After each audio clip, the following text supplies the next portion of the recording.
Hello, everybody. I wanted to work on the cash budget with you. So let's review the line items in the cash budget. We have beginning cash, and we add collections to that.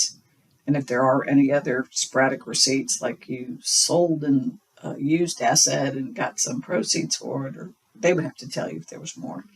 So then that gives you total cash available. Available for what? For disbursements, for payments. And so then you have disbursements or payments. And you list them out. And so, there's usually this total laundry list, right? And then you get sort of total cash payments or total disbursements.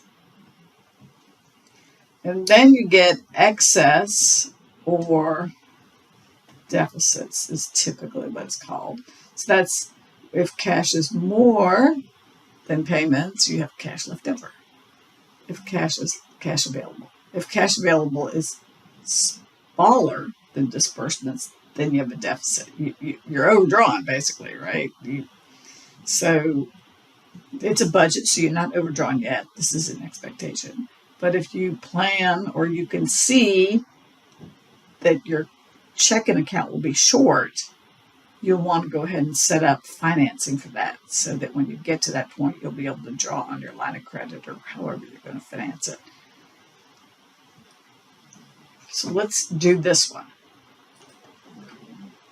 So they give us beginning cash, and then they give you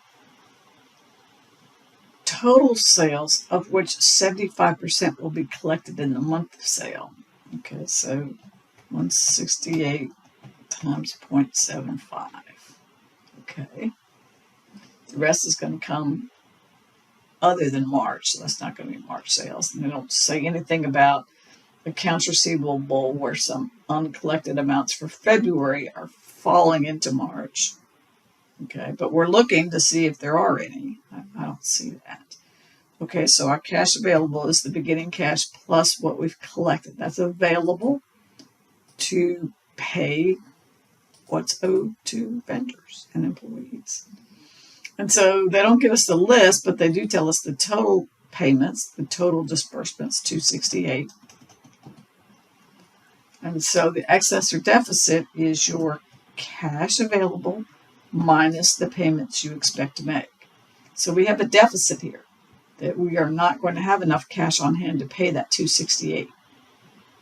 Not only that, but we need to have $25,000 in ending cash. So I can't just borrow the 137 because that will leave me at zero. I need to be left at 25,000. My relationship with the bank, whatever the agreement is, I have a minimum cash, or I need a cash cushion of 25,000. That's what management wants. So we can borrow the financing piece of it. I can borrow, I can repay, and I can pay interest. So then sort of the net financing or the net footprint financing, and then ending cash after the impact of financing. So here I am going to need to borrow. If you had excess cash, you could repay if there was a balance. They don't say anything about there being a balance right now. Just rules about borrowing. So here we are going to borrow. But we have to borrow more than 137 because if we borrow only 137, ending cash will be zero, and ending cash needs to be 25,000. So I need to borrow the 137 and another 25,000. And you, of course, can verify the net financing is the borrowing less repayments, less ending payments for interest, and then the ending cash is the 137. Plus or minus the impact of financing.